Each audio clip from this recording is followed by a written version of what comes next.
के नजर के कार्यक्रम में वो है स्वच्छता अभियान को लेकर। विधानसभा के चुनाव हुए लगभग 6 महीने से भी ज्यादा का समय बीत चुका है। इस दौरान लक्ष्मण यादव जो रेवाड़ी से एमएलए हैं, उनके नेतृत्व में 28वां सफाई अभियान आज चलाया गया।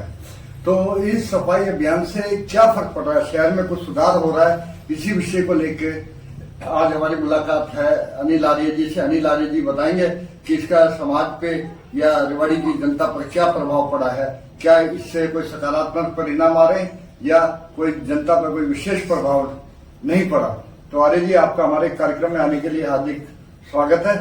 पवन जी, आपके श्रोताओं को मेरा बहुत बहुत जो है नमस्कार, और मुझे बुलाया इसके लिए मैं भी आपका धन्यवाद करता हूँ।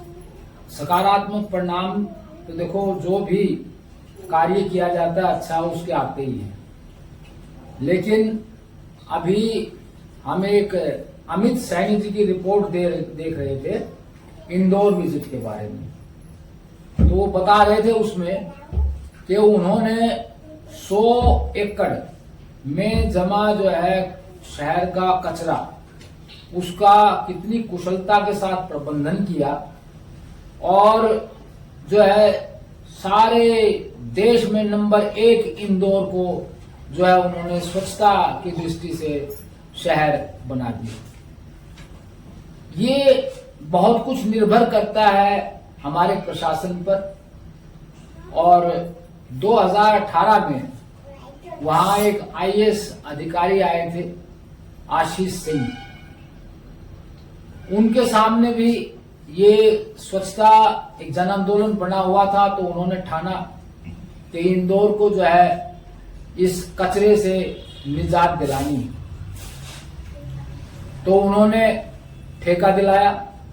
अब ठेके में 2 साल में ठेकेदार ने केवल जो है 2-3 लाख मीट्रिक टन का जो है निपटान करवाया।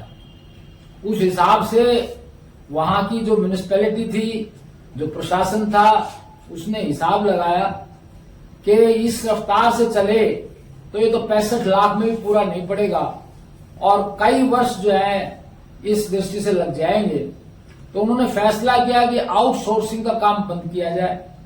जो भी उपयोगी मशीनरी इसमें आती है उसको किराए पर लिया जाए, और म्युनिसिपल कमेटी और प्रशासन ये अपने कर्मचारी नियुक्त करे और उसका जो है निस्तारण कराया जाए। नहीं, अब इंदौर की बात और यहाँ की में एक बहुत बड़ा डिफरेंस रहा है। इंदौर में क्या था, वो कदम था एक सरकार का था कि जो सरकार थी, सरकार ने प्रयास करा और इंदौर को एक आइडियल सिटी बनाने का उनको एक गौरव भी प्राप्त हुआ। लेकिन जब हम उसकी तुलना रेवाड़ी से करते तो कहीं ना कहीं जो गैप है वो गैप सामने नजर आता है। पहली चीज तो ये कि लक्ष्मण जी जो विधायक हैं वो तो अपने काम में बिल्कुल एकदम सक्रिय हैं और उनके साथ उनके जो समर्थक हैं वो सक्रिय हैं। लेकिन अगर गंभीरता से देखा जाए तो जो भारतीय जनता पार्टी के जो दूसरे नेता हैं, जो चुनाव में दावेदार भी थे और भी अन्य बड़े बड़े पदों पर हैं, लेकिन वो मैदानी स्तर पर इस स्वच्छता अभियान में नहीं आ पा रहे हैं या आना नहीं चाहते। विपक्ष की बात तो हम बाद में करते हैं, विपक्ष में तो एकदम शांत बैठे हुए। चिरंजीव यहाँ के पहले एमएलए रहे, उससे पहले रणधीर कापड़ीवास रहे और उससे पहले 6 बार लगातार कैप्टन अजय रहे। लेकिन इस वक्त सिर्फ लक्ष्मण यादव जी के अलावा और कोई भी मैदान में उतरता नजर नहीं आ रहा। तो इस बारे में क्या कहेंगे? कौन जी, ऐसा है कि चुनावी दौर के अंदर अनेक सिर उभरते हैं। उनका मकसद चुनाव में ही अपने आप को लाना होता है और वो चुनाव के बाद फ्यूज हो गए। अब सरकार के नुमाइंदा हमारे बीच में लक्ष्मण यादव जी हैं, तो जब नुमाइंदा उनका दिल जान से लगा हुआ है तो सरकार की भी सपोर्ट है उनको। अब सरकार का देखिए मुख्य काम होता है गुड गवर्नेंस देना। अब विधायक जी स्वयं लगे रहते हैं और साथ में अपने जो समर्थन के साथी हैं उनको भी लगाए रखते हैं। लेकिन अगर प्रशासन को अच्छी तरह से खींचकर नहीं लिया गया तो फिर जो ड्यूटी है सरकार और सरकार के नुमाइंदे की गुड गवर्नेंस देने की, उसमें तो फेलियर है। हाँ, आप जैसे बात करते हैं, अभी पेमेंट रोक दी गई थी, ठेकेदार की पेमेंट लगभग 2.2 करोड़ के आसपास पेमेंट थी, जो इन्होंने ट्रॉलीज लगा रखी है कूड़ा उठाने के लिए। तो अभी डीएमसी के कहने पर 2-3 दिन का समय उन्होंने दिया है कि भाई आप करो, आपकी भुगतान की जाता है। इसका मतलब ये है कि कहीं ना कहीं नगर परिषद भी ये नहीं चाहता कि इस तरह का कोई कदम उठाया जाए। जब वो ठेकेदारों की पेमेंट रोकेंगे तो ठेकेदार अपने उनको कहां से पेमेंट करेंगे। तो नगर परिषद की जहां बात आती है, तो चाहे बेशक जो विधायक हैं वो जी जान से लगे हुए हैं, उनके साथी जी जान से लगे हुए हैं, अगर उनसे ये सवाल पूछा जाए कि क्या नगर परिषद आपका इस काम में सहयोग दे रही है, तो बेशक ऊपर मन से तो वो कह दें कि भाई नगर परिषद का हमारे ऊपर मतलब पूरा साथ हमारा है, लेकिन वास्तविकता ये है कि नगर परिषद लक्ष्मण यादव जी को कहीं भी सहयोग नहीं कर रही है। और जो अभियान है ये लक्ष्मण यादव का एक तरह से निजी अभियान बन गया स्वच्छता अभियान में। बेशक शहर के लोग जुड़ रहे हैं, आई लव यू रेवाड़ी के नाम पे लोग जुड़ रहे हैं। आज ही लगभग उन्होंने 70-80 लोगों को जोड़ा है, जिनमें उन्होंने मेरे को भी शामिल करा। इससे पहले मैं आई लव यू रेवाड़ी उसमें नहीं था ग्रुप में। तो प्रयास तो बहुत बढ़िया है, लेकिन ये जो जमे हुए हैं, जो नगर परिषद के कंट्रोल में जो चीज है, उससे कहीं ना कहीं लक्ष्मण यादव जी को, विधायक जी को भी निराशा हाथ लग रही है। तो इसको कैसे दूर किया जाना चाहिए, उसके बारे में आप क्या कहेंगे? कैसे किस चीज को इम्प्लीमेंट किया जाए? देखिए, ये पूरी जो है टॉप क्लास जो कंपटीशन टेस्ट होता है वो पास करके आते हैं, और अनुभव से सीखा जाता है। जब हमारे आईएएस इंदौर के आशीष सिंह जी ने जिससे सफलता ली, उसकी ये स्टडी कर सकते हैं, अगर इनमें इच्छा शक्ति हो, अगर ये करना चाहें तो। और उसी पैटर्न पर आउटसोर्सिंग की बंद करवा के वो मशीनें खरीदी जा सकती हैं।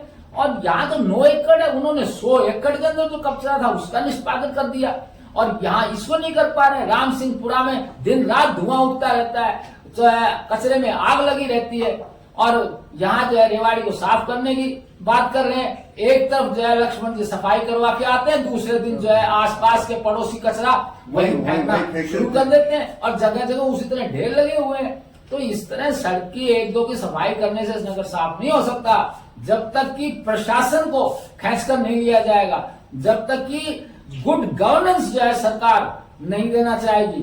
तो प्रशासन की क्या हिम्मत है जो सरकार के ऊपर से, नगर परिषद कितने दिन टिक लेगी? नगर परिषद में हमारे भाजपा का बहुमत है, जो भी प्रस्ताव पास करना चाहता है प्रस्ताव होता है। ये है कि बहुमत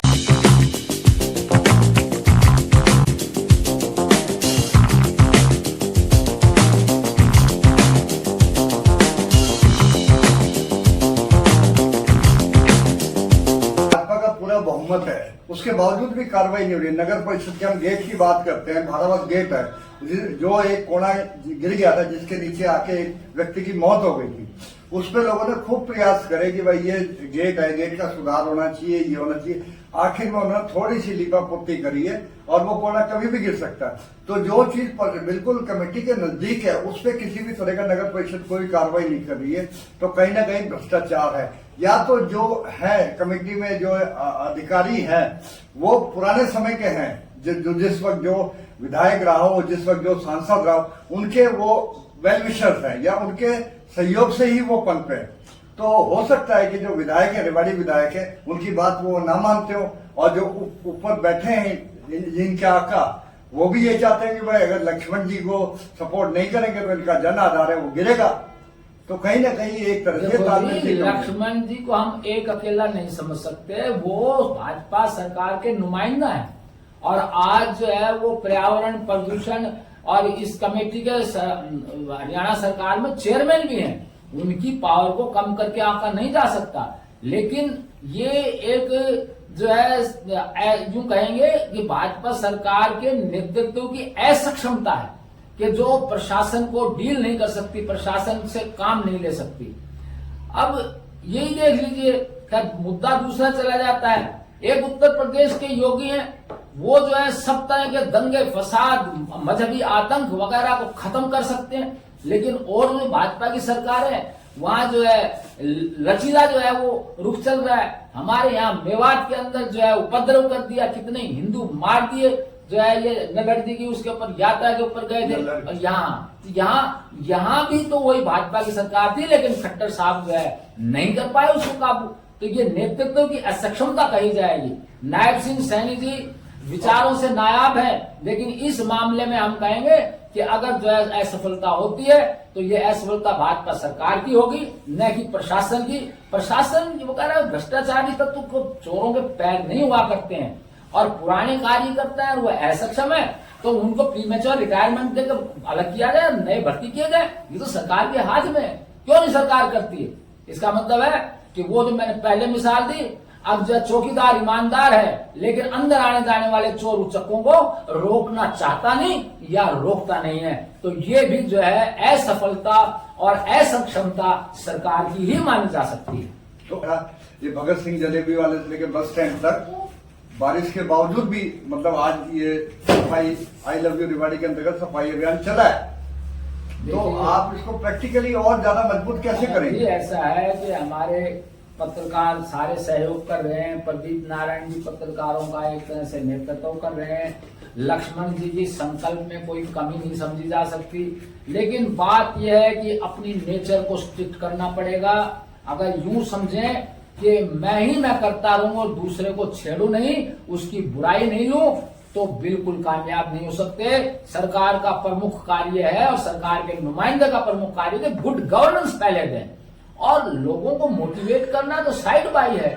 जो स्वतंत्र से वो कर रहे हैं, समय निकाल रहे हैं, जो उनके साथी वॉलेंटियर कर रहे हैं, वो बड़ी अच्छी तरह से पहल कर रहे हैं और उनको खूब समर्थन भी मिल रहा है। बावजूद इसके जो है रेवाड़ी शहर में सफाई नहीं हो पा रही। आगे आगे सफाई चलती है, पीछे पीछे कूड़ा चलता है, और हर चौक पे जहां की उन्होंने सफाई करी है वहां वैसे ही कूड़े के ढेर लगे हुए हैं। वहां सुअर जो है मुंह मारे हैं और गायें जो है पॉलिथीन खा खा के जो है आफर रही है। तो और ये कह रहे थे कि भाई यहाँ से हमने ठेका दे दिया है कि जो भी आवारा पशु है वो जो है मिलके तो उनको उठा ही लिया जाएगा, वापस नहीं दिया जाएगा। जाओ रेवाड़ी के किसी भी कोने में, वैसे ही इन कूड़ों के अंदर जो है ये गौवे मुंह मार रही है, और आवारा दूसरे पशु जो है वो चाहे कुत्ते हैं चाहे सुअर है, वो ऐसे ही आम गलियों के अंदर जो है घूम रहे हैं। तो सफाई अभी हम लक्ष्मण जी की ओर से कोई कमी नहीं दे सकते, लेकिन प्रशासन की ओर से और नगर परिषद की ओर से जो वो खिंचाई नहीं कर पा रहे, गुड गवर्नेंस नहीं दिला पा रहे हैं सरकार से, वहां बिल्कुल हमें कमी दिखाई दे रही है। नहीं उठाया जाता है, लेकिन आज वो स्थिति नहीं है। रेवाड़ी के लिए 2000 करोड़ रुपए का वो बजट पास करा के लाए हैं। नायब सिंह सैनी जी उनकी पूरी सुनते हैं, और पर्यावरण और प्रदूषण कमेटी के वो आज सरकार ने चेयरमैन भी बना दिए। तो आज वो ये नहीं कह सकते कि मेरी चलती नहीं, आज ये कह सकते कि वो चलाते नहीं या चलाने की इच्छा शक्ति नहीं है उनमें, तो फिर वो दोष उन्हीं का माना जाएगा। चाहे हम उनके समर्थक रहे, हम उनके सहयोगी रहे, उनके साथ रहते हैं और उनके सफाई अभियान के अंदर भी जो है शरीक होकर हाथ बढ़ाना चाहते हैं, लेकिन अकेले वॉलेंटियर लेवल पर किसी भी नगर की सफाई नहीं हो सकती जब तक कि गुड गवर्नेंस जो है सरकार की ओर से दिलाकर इस भ्रष्टाचारी प्रशासन को और इस भ्रष्टाचारी नगर परिषद की खिंचाई नहीं कर दी जाएगी। आज के हमारे कार्यक्रम में आपका आने का हार्दिक धन्यवाद, और हम देखेंगे कि अब हमारी इस एपिसोड का जनता पे क्या प्रभाव पड़ता है और विधायक लक्ष्मण यादव जी में क्या परिवर्तन आता है। क्या वो आने वाले समय में बोल्ड डिसीजन लेंगे, नगर परिषद के खिलाफ कोई ठोस कदम उठाएंगे। तो जहां तक ये इतना तो सच्चाई है कि जनता को उनका पूरा समर्थन मिलेगा। अब पहल करने की जरूरत है कि लक्ष्मण यादव जी एक पहल करें, वो अपने बोल्ड स्टेप जो एक तरह से विधायक की जो पावर होती है उस पावर को दिखाएं और भ्रष्टाचार के खिलाफ अपनी आवाज को बुलंद करें और वास्तविक लीडर बनकर दिखाएं। वास्तविक लीडर बनकर, इस वक्त जरूरत एक लीडर की है, ना कि सेवक की। अगर लीडर रहे तो वो सेवक तो नेचुरली है ही, लेकिन अगर सेवक है तो वो सेवक ही बन के रह जाएंगे। आज के एपिसोड में बस इतना ही। नमस्कार, धन्यवाद सभी श्रोता।